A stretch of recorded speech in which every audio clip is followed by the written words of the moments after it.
Good evening and welcome once again to the Marty Heiser Show. You know, there's a lot going on. There's a lot of political stuff going on. There's a lot of, anger and unpleasantness in the world right now. But, we're going to take the next half hour and we're going to take a look at an organization called Fairy Tale Theaters. And this is an organization that essentially caters to young people, the ages 7 through 15. And they're going to tell a little bit about how they're introducing young people to the theater, both musicals and just normal plays. And we're going to meet some of these young budding stars. You'll want to remember their name because when they're rich and famous and in those Hollywood magazines, you'll say, I knew that kid when he appeared on the Marty Heiser Show. But we're just going to have a time this evening to look at Fairy Tale Theater. After that, we're going to take a break.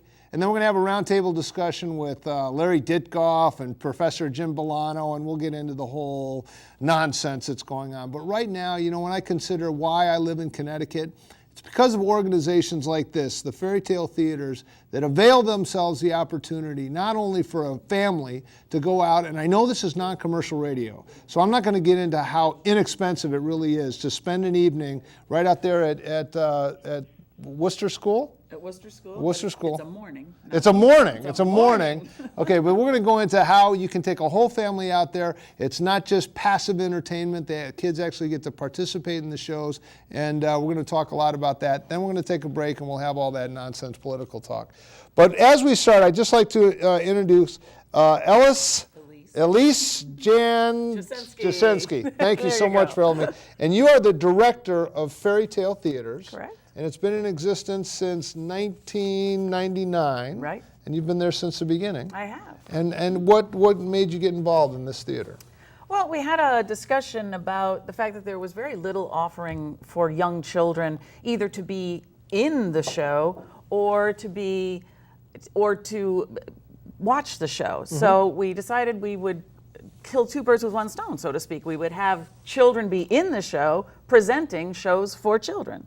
So that's why we call ourselves Theater for Children by Children. All right. And there was sort of an outgrowth of another organization called Musical at Richter. That's correct. And that was the longest running outdoor theater in Connecticut. That's correct. Yes. Started in 1985. Right. And they put on such productions as Kiss Me Kate, Annie, Camelot, Godspell, Hello Dolly, Damn Yankee, Fiddler on the Roof, Oliver, Titanic, My Fair Lady, The King and I, Oklahoma, and right now, check your local listings, you can see them in Brigadoon. That's correct. And my understanding is that the young man next to you, Evan Smolin, among your other credits, you're involved with the youth theater, but you also have a part in Brigadoon. Is that right? No, Bye Bye Birdie. Oh, Bye Bye Which Birdie. was the next production after Brigadoon. I almost had it right. Okay, Evan, tell us a little bit about yourself and how you got involved in this youth theater and what you like about it.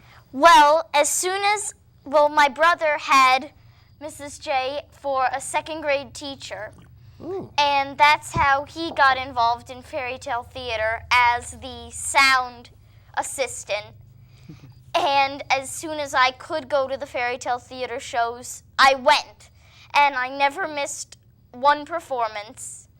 In the audience. Okay. In the audience. And I really wanted to get up on stage and do it myself. Okay. So I waited and waited until an audition came up. Mm-hmm. And then I just auditioned and said, I want to go on, and I got it. And at the ripe old age of, what are you, 11. 17, 18? Oh, you're 11. 11. 11, okay. And how many of these productions have you been in? Oh, wow. I've been in 3 years of Fairy Tale Theater. Is that right? This is my third year All right, now. Evan, let's just talk kind of man to man here, okay? Because what people say about your generation is that you only spend time in video games and playing Xbox and sit on the couch and you don't get out and participate. What's your motivation? My motivation is to go out there and have a good time and entertain an audience for the night that they all come to see the shows, or the morning in Fairy Tale Theater's case. I like to go out there and entertain all these little kids and help and get them to believe in this fairy tale that's getting put on right before their eyes. Right. Now, the show that you have going on right now, I had it right here, is Rasputin Rapunzel. Rapunzel and the Peddler, and then Caps for Sale. Well, Rapunzel is one show. Uh-huh. Probably a lot of kids have seen the recent Disney film Tangled, but we are doing the original version, which is Rapunzel. And then separately, Does that have something to do with hair, like It let down your hair? Yes. And that? Yes. Uh-huh. And the witch climbs up it, and he climbs up it as the prince. You climb up? He's the Yes, I'm the prince. Yes. Wow. I get pulled up the tower. I get thrown out of the tower. Really? I mean, are there some sort of like acrobatic cables that are attached No, to we just stand on the ground and sort of pantomime it going up so the basically tower. you do your own stunts. There isn't a stunt double that's paid money no. that looks like you? We just do the whole thing on our own. Really? All right. And part of our thrust is that we want to keep it very simple. So we don't have big sets and big props. So frankly, we'll just have a probably 2-foot high symbolization of the tower that Rapunzel is in. And then, as he says, he pantomimes climbing it. We do have the hair, but he pantomimes climbing up the hair and into the tower. And the kids accept it completely. They totally understand. Then our second show on Saturday after intermission will be, it's called The Peddler, but most people know it as Caps for Sale. It's an old story. And has a lot of monkeys in it. And the phrase "monkey see, monkey do" is what happens in that story. And we'll have the entire audience being the monkeys, copying what the monkeys on stage are doing. Okay. So. Well, this is all now. Evan, when guys like your friends, they're out skateboarding, they're playing video games. If you said, "Hey, let's go to this play," if they're younger, they might say, "Hey, that doesn't sound like that much fun." But what I understand from your performances is it's not just passively sitting there watching the play, but you talk about how you actually have, they get to meet Mother Goose. They can do show-related craft activities, birthday celebrations, weekly trivia contests, as well as audience participation. Yes, What does that look like? Well, we have a craft that goes with each show. Right. That the kids can make for themselves and keep. And Mother Goose goes around before each show and during intermission and gives each kid a little treat that has to do with the show. And at intermission, we do birthday treats, and all the kids get a little candy. So as an actor in the performance, you're actually interacting with some of these kids that come up on stage. Yes, we call them up on stage to dance with us, or do things with us, or play musical instruments, march around in an army, Wow. mix up a magical potion. They do everything. Just out of curiosity, when you were younger, a really, really young kid, when you would go to these performances, were you one of those kids that would go up on stage and participate? No, I wasn't really that kid. I didn't like going up on stage, but I always went up for birthdays. I always did that. I said to Mom, "Can I go up and get the candy for my birthday?" I always did that when I was And we should little. explain with our birthdays that if a child were to come to all 4 of our performances in July, he or she would definitely celebrate his or her birthday, because we do 3 months at a time. So for example, last week we did January, February, March, and this week we'll be doing the next 3 months. Wow. So. Very good. Okay, I want to have also joined by the Gardner family. Ann, Mrs. Gardner, Neil, Mr. Gardner, and the pretty young Sarah Gardner. Now, you too have been involved in the fairy tale theater. My understanding is you're quite the veteran now, because it's only ages 7 through 15. But how did you start getting involved in this? My dad used to take me to shows when I was younger, and you were saying, did you ever go up and participate? I was called on. Okay. I didn't go up, but I was called on to See, participate. the initial stage fright has somehow been, overtaken by... But no, I mean, when my mom asked me if I wanted to audition, I immediately jumped at the idea, and I auditioned, and I made it, and it was a really great decision, because it's just such a great group to be involved in. Really? So you've sort of found a little bit of your identity. Are these your friends that you socialize with? And Definitely, yes. I mean, when I'm in the mornings when I know I have fairy tale theater rehearsal, that afternoon, I'm never dreading it because I always know that I'm gonna have a good time when I get there. You're not scared. You don't get the butterflies. No, when, not at all. Because Elise makes us feel so comfortable too. So there's no reason to feel like that. We say if it's not fun, don't do it. So. And it is a lot of fun. So there's every reason to do it. Now, are you going on now in high school and Yeah, older? Are you planning to pursue theater there as well? Definitely, yes, definitely. I love doing it. I don't know if I'll do it when I'm in college necessarily, but it's so much fun to do local theater and things like that. Great. All right, Mom, Dad, what do we think of all this? I mean, is this something that we talked about being a stage mom, and you assured me you are not. So when I watch on Discovery TV the little baby and tiaras, toddlers and tiaras. Toddlers and tiaras, I'm like, oh, and they're like spraying them down. Did you get sprayed with like tan in a can or anything like that? Have you seen No, no, Nothing like that. Oh, you. no. So, Mom, Dad, what do you think of your daughter's involvement in this? Are you I'm delighted? Is this yes. something she's off on? Or? I love that she's involved in it. I'm not a stage mom in any way, shape, or form. Okay. Having said that, my husband and I did meet through theatre. Okay. Many years ago. But no, I love that she does it. It's something she's always enjoyed, and there's a lot of camaraderie between both the actors and the parents. I think everybody has fun. Excellent. Well, let me. At a half hour we'll do that. Okay, so when your daughter first, so you were involved in theater yourself. You're saying when you were going to university or thereafter, or? We did actually. We met through. We did Godspell together, Is that and right? that's how we met many years ago. Yes, which actually we passed Neil that and along. Elise have been in a local production of Godspell a number of years ago as well. Locally, that's with the musicals at with Richter? with another group, but Another group, yeah. I also Okay. did Godspell at Richter. So There seems to be a lot of cross-pollination between the two groups.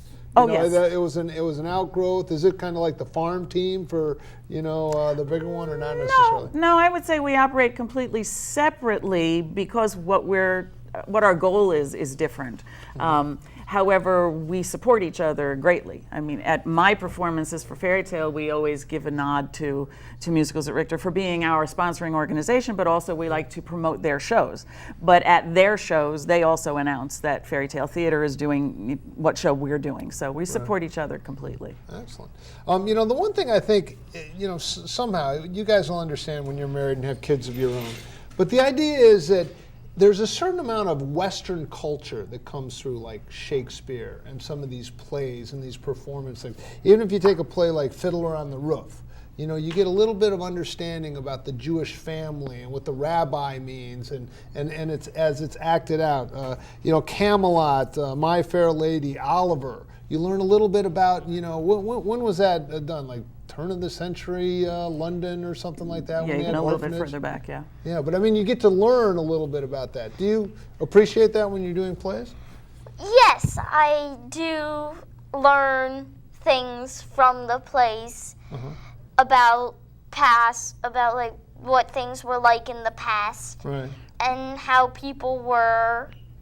And I think it's important to note that while we all love the Disney versions, I watched them, my children watched them, you probably all watched them. Yeah. We at Fairy Tale Theater are trying very hard to get back to the original versions of these fairy tales because fairy tales were begun in an oral tradition and nobody wrote them down originally. Then 5 people wrote down their version of it. So it's really hard to get back to the roots of where it came from, but that's what we try to do. We've had people offer, say, we'd love to write you a show, and we say, thank you, but there are other venues for that. What we're trying to do is keep that in our culture because it's disappearing. Sometimes those fairy tales can be pretty gruesome. That's Especially true. the Germans. I mean, what's up with the That's Germans? true. That's true. You have Also- like kids in cages getting fattened up so they can be eaten, and then you And got Grimm's fairy tales. Yeah. They- Grim. But we try to do them with a sense of humor. Yes. We try not to change the children story. eating can be so funny sometimes if properly Yeah. presented. No, Yes. I'm kidding. Well, we have done Hansel and Gretel, and they do, they do get into a cage and get fattened up. But what we do is we treat the witch with humor. The evil person becomes the humor in the show, as opposed to being the feared character. Okay. So I don't, as I say, I don't change the story, but we get rid of anything that would be violent or blood and gutsy. Okay. So. All right. Neil, do you have any other children, or is it We have a 12-year-old. 12-year-old? Not Boy, girl? Boy. Any interest in?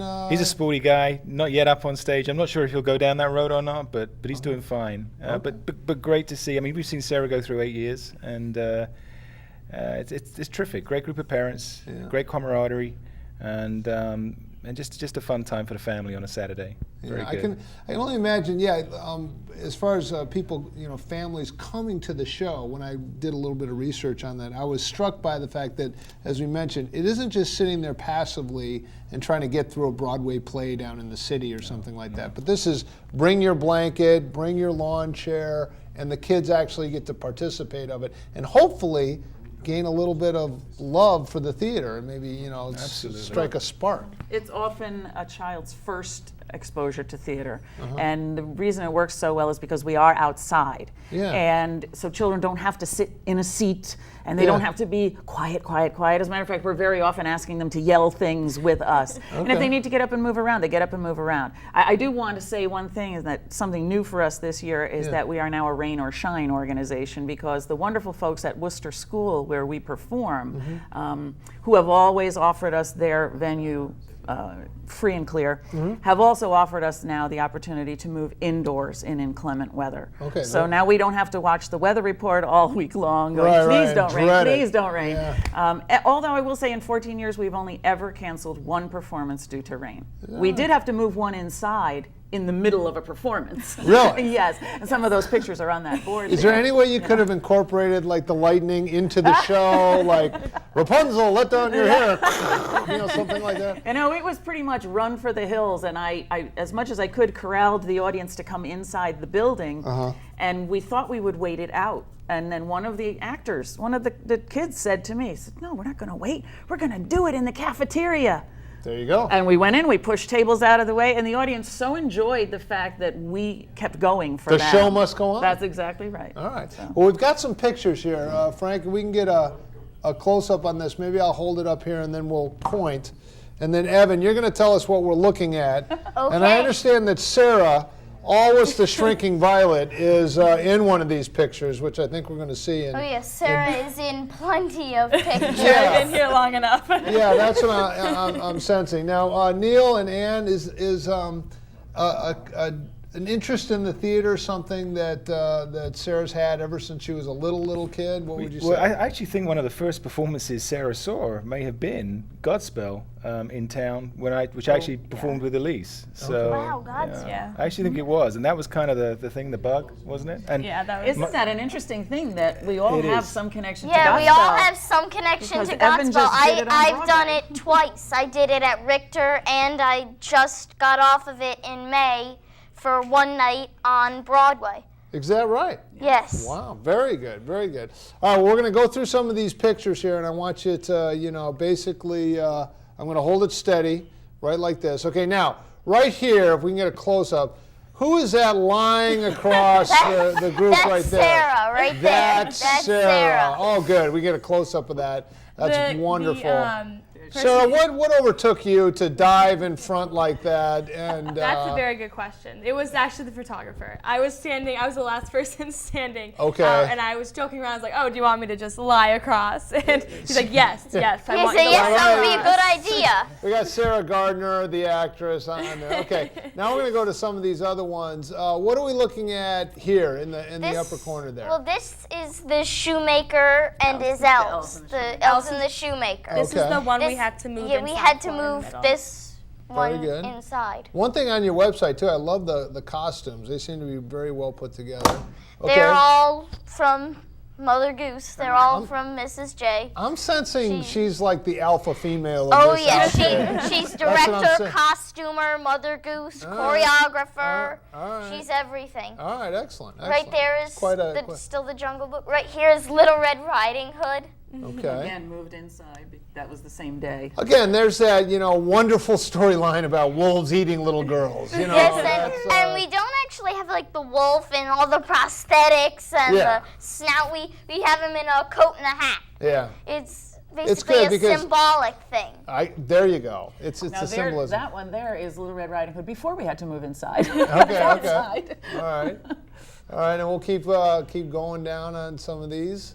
Let's see here. I'll move up. What's this next That one is here? still Still Little Red Riding Hood. Okay, and then at the bottom this it's is the whole bottom row is all the Velveteen Rabbit. No, this The is Velveteen actually Rabbit, that's okay. actually Princess and the Frog at the bottom. Oh, is To the it? Okay. right, yes. To the right is Princess and the Frog. Yes. okay. So we're gonna move on the bottom row once they get to it, and go from there. All right. Well, let's get down to brass Okay, yes. tacks So here. that's Yeah, Princess and it looks like Velveteen Rabbit. okay. No, because I was a princess in it. And then this next one. Yeah, this is is Velveteen Rabbit. That's Velveteen Velveteen Rabbit. That's basically a rabbit that's loved so much that it finally comes alive. Becomes Is Yes. that right? Okay. Yes.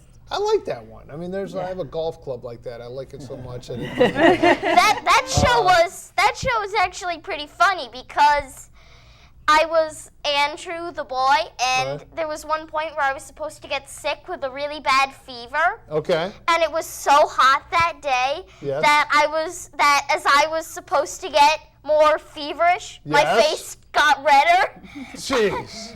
and it worked out just perfectly. That is unbelievable. That is wonderful, Evan. I think you were made for the theater. I think you got a knack for this. I think you should continue to pursue it. All right, but if we can put up the website too. Hopefully they have the website of where people can get more information. But let's get down to brass tacks in a non-commercial, public access, cable television kind of way.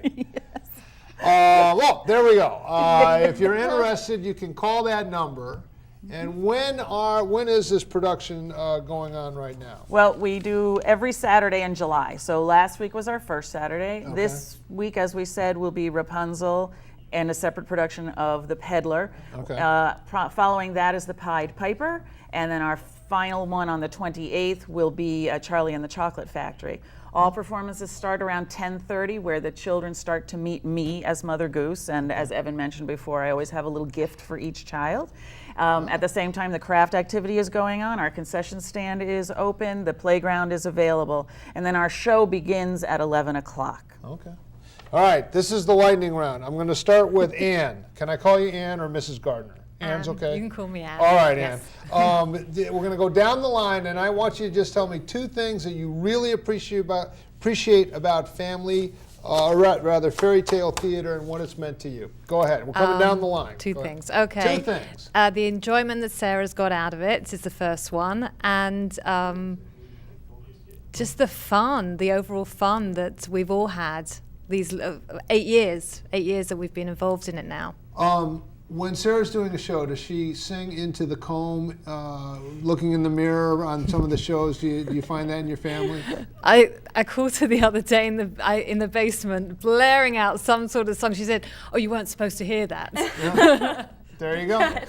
You'll understand when you have kids of your own, you're always delighted to see them find their passion. You know, whether it's the theater, whatever interests, it really you'll see. You'll have kids someday. All right, Neil, what are two things you really? I'll give a plug for the parents, because I think it's a good bunch of parents, and the arts and crafts and the concessions and the parking, and it's a group thing. We all chip in, and that's how that all gets done. And I think the second thing is giving back to the community. I think it's a great community thing to do. I mean, there's an audience, average audience of 100 plus. Wow, that's and big. It's terrific. Yeah. Yeah. Wow, I mean, that's pretty good. so it gets great attendance. We do with more people, but we get great attendance. That's So, great. That's yeah. great. And it's every Saturday morning. What time? In July, 10:30. 10:30 start around 10:30. The 11. show starts at 11, but I start at 10:30. Okay, so 10:30-ish at Worcester School. If they just drive to the school, you can't miss it. You can't miss it. Okay, 10:30, July 14th, 21st, and the 28th. Okay, well, you got right down the line. What are two things you love about this whole thing? Being involved with such a great group of people, because like I was saying, it's just so much fun. And also seeing the smiles on the kids' faces once you finished. I came out of getting changed out of my costume last week, and the assistant director, Dr. Kessler, came up to me and said, "You have a fan in the audience, so you got to meet the kids," and you kind of feel Ask like for a an little, autograph? Anyone want an autograph? sometimes, like Sometimes Snow they White do. last year. They do. Evan, Yeah. you signed some autographs? Not yet. You can't With do time, anything with at age 11, Evan. You got to, save a little bit. But no, it's just awesome having these fans in the audience, and you just feel so special and everything like that. That's great. Yeah. Evan? Well, like Sarah said, I love the cast and the community that all chips in to put this all together. And I love being able to portray all of these different characters that aren't always exactly you. You can take this character and sort of do things with it. Like last week I was Jafar in Aladdin, and instead of making him like this menacing, evil vulture, evil magician, Yes. I made him evil but slightly comical magician. I see. All right. So you get to kind of work with the characters, and now you're not an overbearing star, are you? Messing up the script and everything, are you? Or are you easy to work No, with? he adds to the script. Yes, we sometimes add little things. All right. Well, that's great. Listen, I've enjoyed getting to know you. And then we're going to close with you. What do you appreciate about this, and what are you hoping for the next 10 years? I have done everything in my life associated with children. My profession is as a teacher, and I've done daycare and everything with children. So I really appreciate the opportunity to work with the most wonderful bunch of kids you could imagine in a society that always says the kids are doing nothing and they do nothing good, and it's so not true. And the other thing that I enjoy is being the first experience for kids in theater and seeing their enjoyment and seeing them come back day after day, year after year. We have kids in the audience now who have been there 6-7 years, and they keep coming. So I'm really proud to be the sponsor of that. Fairy Tale Theater. I want to thank you so much for coming in. I really appreciate you sharing it. And it's every Saturday morning at 10:30 in July, July 14th, 21st, 28th. You see the website there. Just Google it. I guarantee you it will be fun for the whole family. Bring the youngsters out. Believe me, they won't be bored. We're going to take a quick break, and then we're going to we're going to go from the highs of theater and virtue into the valley of political politics. So you want to stay tuned? We'll be right back. Thanks a lot.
In this state, there are no extras, no fluff, no frills, no free lunch, no second helpings, no streets paved with gold, no promise, no certainty. In this state, life is a bitter struggle to survive with the least. It's home to 1 out of every 11 families in America. It's home to 1 out of every 6 children in America. It's home to more than 32 million people. It's the state of American poverty. And if you were poor, you'd be home by now.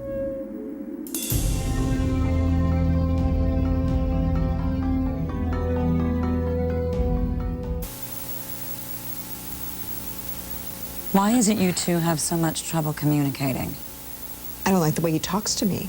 He doesn't have to use that kind of language. All I said was that you had a big osteo fight. Oh, okay, well, what about the secrets you kept from me? Oh, so I didn't tell you about my drug allergies. Big deal. That could have been nasty. Ooh. Okay. So how come I always have to go to your place? I'd be happy to come to you, Judith. I can't fit the x-ray machine in my car.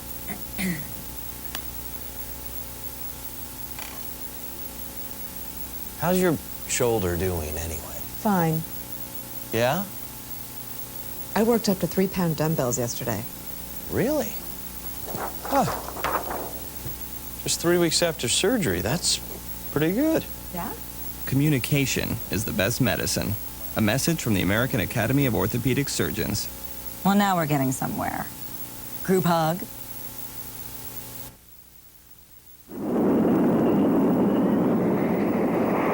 Hi, I'm Major Samantha Weeks. I get to live my dream every day of being an Air Force fighter pilot and flying the most advanced aircraft in the world. Before I could ever climb into the Thunderbird F-16, I had to prove my flying skills through intense training, hard work, and determination. The road to my goal was long and challenging, but the reward is out of sight. You too can live your dream and accomplish anything when you set your mind to it. I thought indoor tanning was safe. They said their tanning rays were less likely to cause a sunburn. What you need to know is UV light from indoor tanning can cause premature aging, including wrinkles, sagging, and age spots. So instead of making you look cool, it can make you look old. And even worse, UV light can increase your risk of skin cancer, including melanoma, the deadliest form of skin cancer. especially when exposed at an early age. And treatment can be surgery, and sometimes even chemotherapy and radiation. In fact, current estimates are that 1 in 5 Americans develop skin cancer. And 1 person dies from melanoma about every hour. I don't want to be one of them. I don't want to be one of them. I don't want to be one of them. This message brought to you by the American Academy of Dermatology.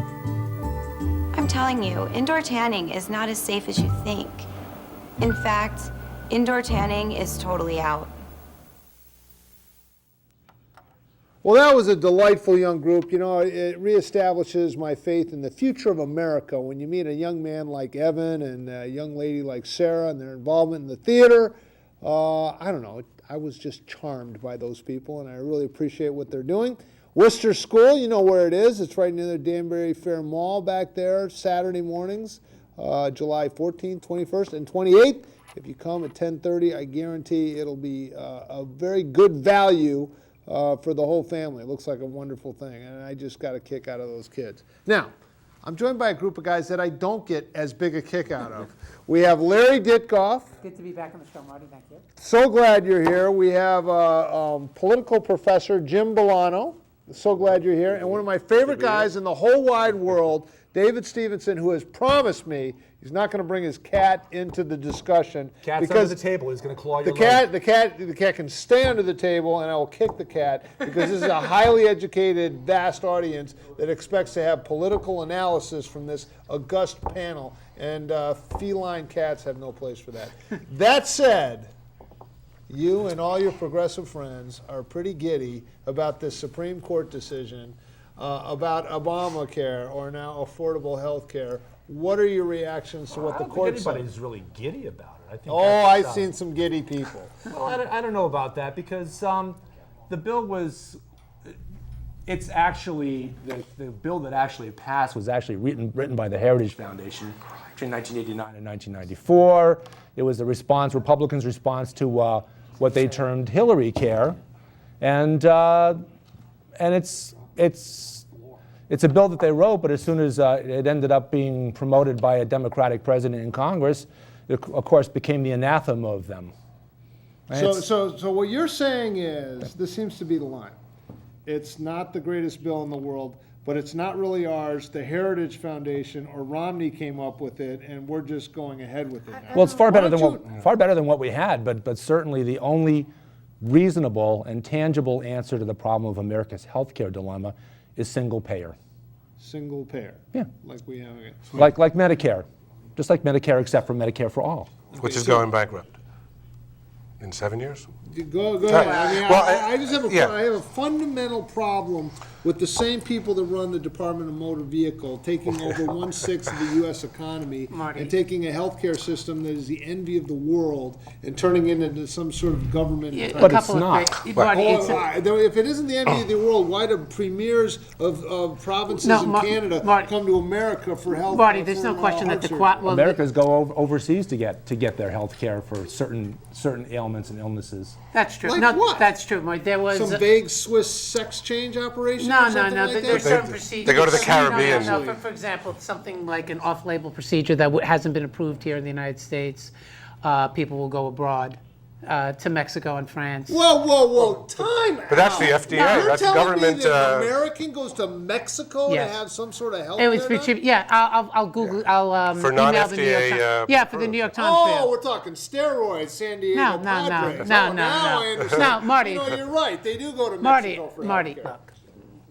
The question isn't that the quality of the physicians in the United States is low. The question is that the United States spends, more or less about 20% of GDP on healthcare. No other civilized nation spends more than 11%. Why is that? And one of the things that the Affordable Care Act... Because we have more MRI machines in suburban Washington, D.C. than Canada does have across the entire nation. Is that an indictment on MRI machines? No, I think it's an an absolute glorification of the United States healthcare system, where you have enough money in the system where you can have MRI machines galore, but when you go to socialized medicine and they begin to ratchet down and control the ability and access to medicine, all of a sudden you don't have enough MRI machines. Funny, because all those other countries, and I think it's about 30 or 32 of them, longevity of life, greater longevity than America, all of them. Lower infant mortality rate, all of them. You see, I disagree with that too. I think the judging of infant mortality rate has more to do with reporting.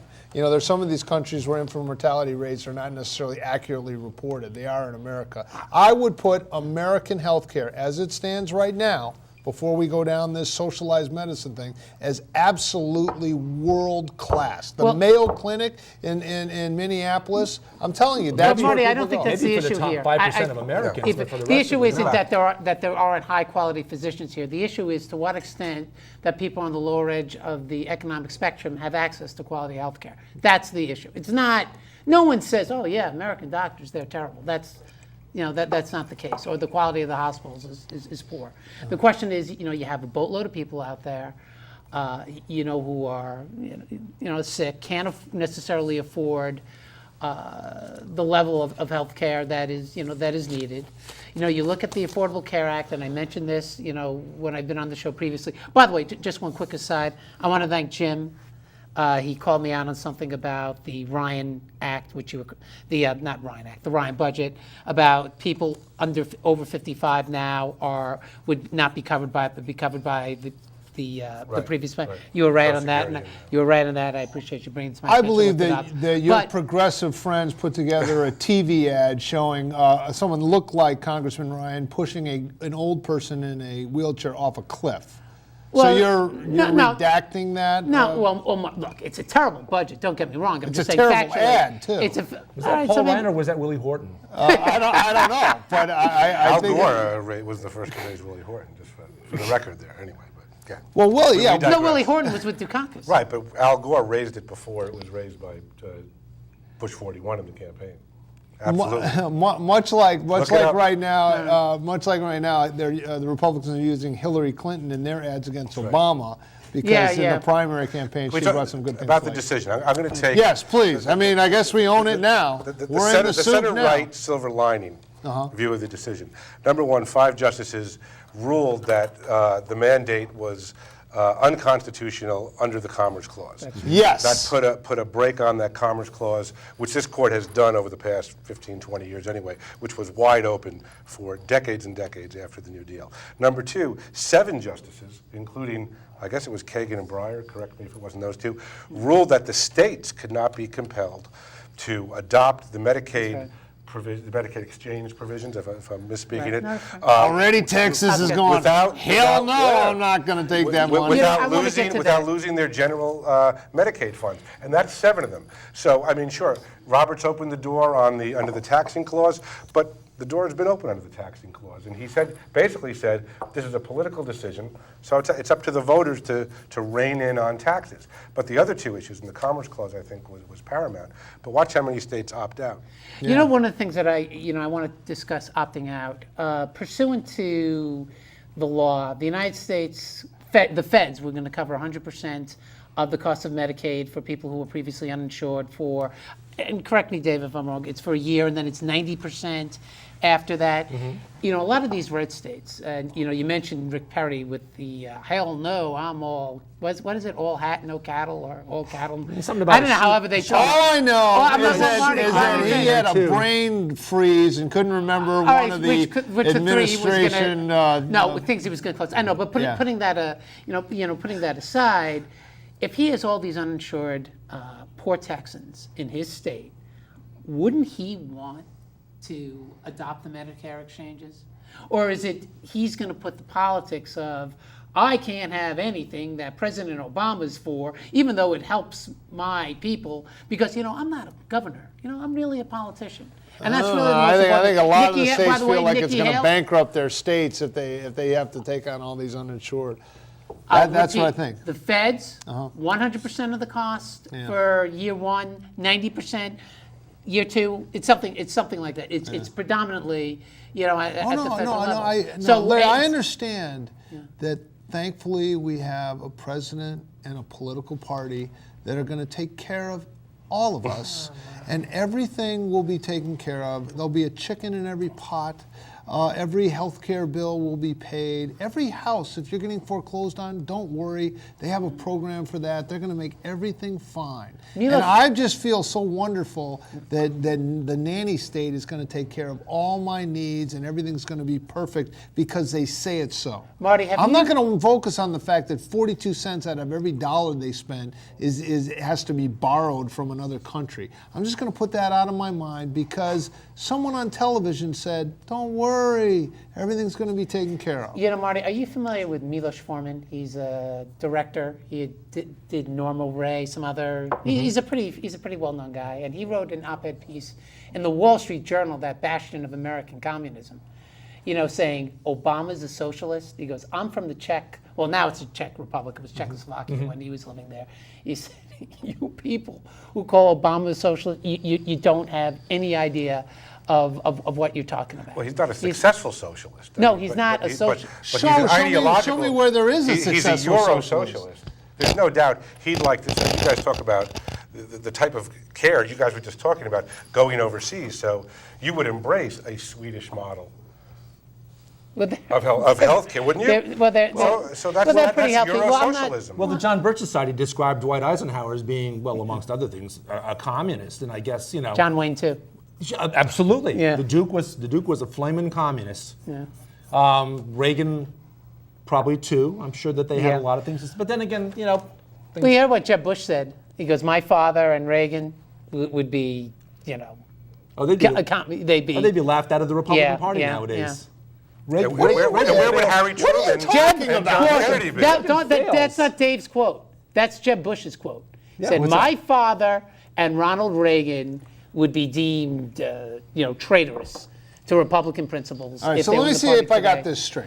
Yeah. What you're saying is anyone that would have a peep of criticism over the taking over of 1/6 of the U.S. economy by the federal government is somehow some right-wing wacko that's a member of the John Birch Marty, Society. What is that what you're saying? What taking over? Well, you explain it to me. I'll just tell you what the Supreme Court said. Okay, we can start there. The Supreme Court said that the federal government is imposing its right to tax the population by saying you have to have this kind of health care, and we're going to regulate that. And we're going to expand the role of the IRS, and if you don't pay for your health care, guess what they're going to do? They're going to withhold your tax return. That is false, Ronnie. Marty, that is absolutely false. Really? What the rules, if I may, Dave, what the rule says is if you don't pay, what the IRS can do is withhold a refund. They cannot That's go what in I just said. No, that's not what you said. You said the IRS is going to go in and assess you additional tax. The only thing it's called a penalty. That's No. what they presented but it Marty, as but a that's- penalty. And then when they argued at the case in front of the Supreme Court, No. he kept referring to it as a tax until one of the Supreme Court justices had to say, "You keep saying tax, don't you mean penalty?" It was, "Oh yeah, penalty, penalty." And then when they come out with their decision, they clearly say that the reason that this is constitutional is because it's a tax. That's what Robert And said. Congress has a Yeah, right to it's a levy tax. That's what taxes. yeah. So that's what they're doing. No, It's a but- tax. Own it. It's No, the truth. Marty, you just semantics. said that the IRS It's a can semantics. go in and like levy, like garnish wages or levy against assets if you don't pay. I never said anything like that. I said they can withhold your tax return. That's what I said. Withhold your tax. What does that Well, mean? when you get a refund from your taxes. Withhold your tax refund. That's what- That's yeah. not what you said. I don't think that's what you said. Okay, but, well, that's correct. That's what I'm saying. But That's- I'm telling you, the government has got you over a barrel. Right now, when you just get your no, you just reduce your withholding, Marty. Well, okay, well, fine. I mean, again, the federal government is coming in and taking money out of your pocket that is rightfully you in the form of a refund because you paid your taxes, and they're going to make sure that you purchase health care or you're in one of these associations where you get your health care. You know, that's it. Don't look. You should applaud this. 33 I thought big times. government is a good thing. You know, Marty, one of the. I know what I got to buy. When's your birthday, Marty? October 27th. Okay, it's coming up in a couple months. That's right. I got a present for you. I'm going to buy you a Bible. I got, 'cause one of the He's things got 14 different versions of the Bible. I got Bible.com right here. I'm going to highlight it for you because there's this thing about judging. You know, about, do not judge and you shall not be judged. You constantly make. That's New Testament. Marty's more of an Old Testament kind of guy. He likes No, the I like the Old fire and Testament. brimstone. I like the New Testament. I'm just a little concerned about the direction that this country is going. Marty, and frankly, I'm not impressed with the policies as far as it's reflected in the economy, because I'm getting a little sick out of having this stagnant economy with 8.2% unemployment, with 50 million of my federal Americans on food stamps. And is it considered a bad thing to be on food stamps? Guess what? No, because our tax dollars are going to pay for radio and TV ads to say, come on, food stamps, come on to big government, we're going to take care of everything. Free cell phones. Was it better when we were hemorrhaging 700,000, 800,000 jobs a month after the crash of the economy back in August of 2008? August 2008 was probably the worst economic catastrophe in our lifetime. And looking back on that, using that as your yardstick, aren't we doing pretty well right now? No, I don't think we're doing pretty well at all. As a matter of fact, it's the worst recovery after one of these economic downturns ever. But you said yourself there's never been an economic downturn like it. So you got Well, to there start was a position of how bad it was. I'm not saying it wasn't bad. It wasn't the Republicans' fault. It was all of their faults because they all voted for that darn repeal of Glass-Steagall back in December of 2000, which is what caused the meltdown. We're right back where we were. Two guys, Barney, Frank, and Chris Dodd. Did you see his their bill marriage in the New York brought back Times? some of Did Glass-Steagall. Chris Dodd get married? No, Barney Frank. Barney, Yeah. what a wonderful, good for him. Well, Herbert Hoover probably said the same thing in 1932, and Jimmy Carter was saying the same thing in 1980. Hey, it's not that bad. We're turning it around. Give me another shot. People don't give him other shots when it happens. No, and Obama's on track to be another Hoover and another Carter. The thing is, under Hoover's watch, And that's what Bush it seems 41 too. The economy went sour on him, and he got punished. It was nowhere near what happened in 1932 was a whole different. It was a whole different, yeah. In our lifetime, or in the lifetime of our grandparents. And also, the economy went south. It was the roaring 20s when Hoover came in. You know, it was January 29th. But he didn't blame Harding, and Coolidge like they're blaming Bush now. Nobody blames Bush. Nobody blames Bush. Bush didn't put the law in. Bush didn't sign the bill that Glass-Steagall took Glass-Steagall out. Well, Glass-Steagall wasn't the. That was December 2000. Bill Clinton was still president. Bill they are blaming. Well, look, the collapse that took place in August of 2008 was a result of giving mortgages to people that couldn't afford them, having Fannie Mae and Freddie Mac buy up those mortgages, so there was no banks. What's that? Allowing banks to gamble with bundle and sell them, pension for sure. funds. Well, how come Obama hasn't prosecuted any of those people? Yeah, well, How are you going to have fundraisers on Wall Street? The AIG guy. Oh, because I can't they all believe he's get not money in from jail. Wall Street. But Right.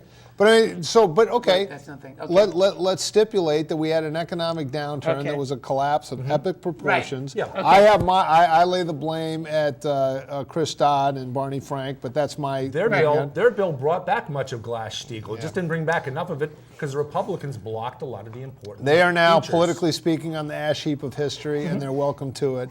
The fact of the matter is, though, you have a president who ran on the fact that we're going to get this thing turned around, and this is how we're going to do it. We're going to print money. We're going to have a bunch of public jobs that we're going to get out there. We're going to prime the pump. We're going to get this economy going, and it hasn't happened. And he's had 4 years to do it. Now we have another candidate, Mitt Romney, who comes from the private sector and says, "Look, we're going to cut regulations. We're going to cut taxes. We're going to let the private economy come back and fix this thing. We tried one. It hasn't worked. I'm going with Romney." No, it's just now, the there's opposite. a job creator for you.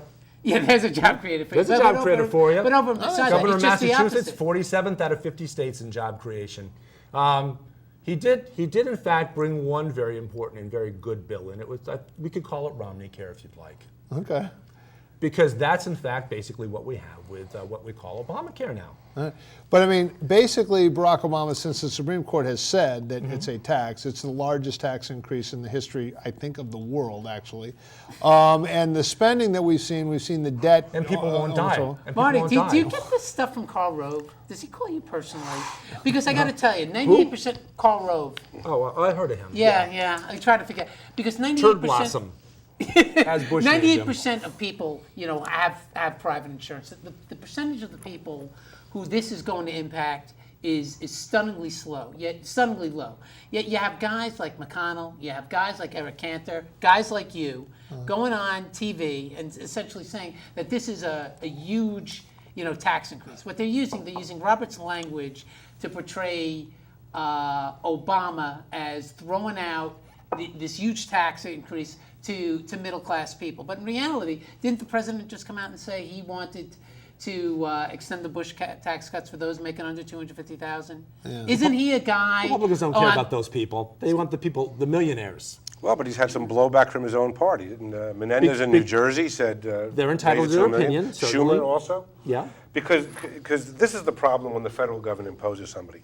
What's right for New York, New Jersey, high tax, high cost of living areas, isn't the same for Wisconsin. You can't impose something nationally when it's better done by the states. Marty, when you were talking with the theater group, and it was probably a more interesting discussion than this one, Dave, Jim, and I were talking, before. More coherent.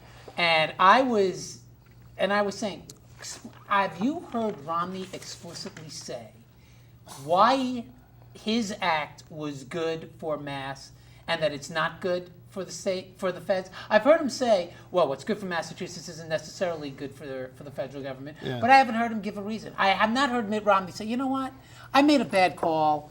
I implemented this program, it didn't work, it was a bad call. I haven't heard him say that. But he doesn't want the blame for it, though. But I haven't heard him say that. I don't think he's supposed to say it. He's supposed to say it's a what he 10th Amendment thinks. issue. I believe in limited federal government.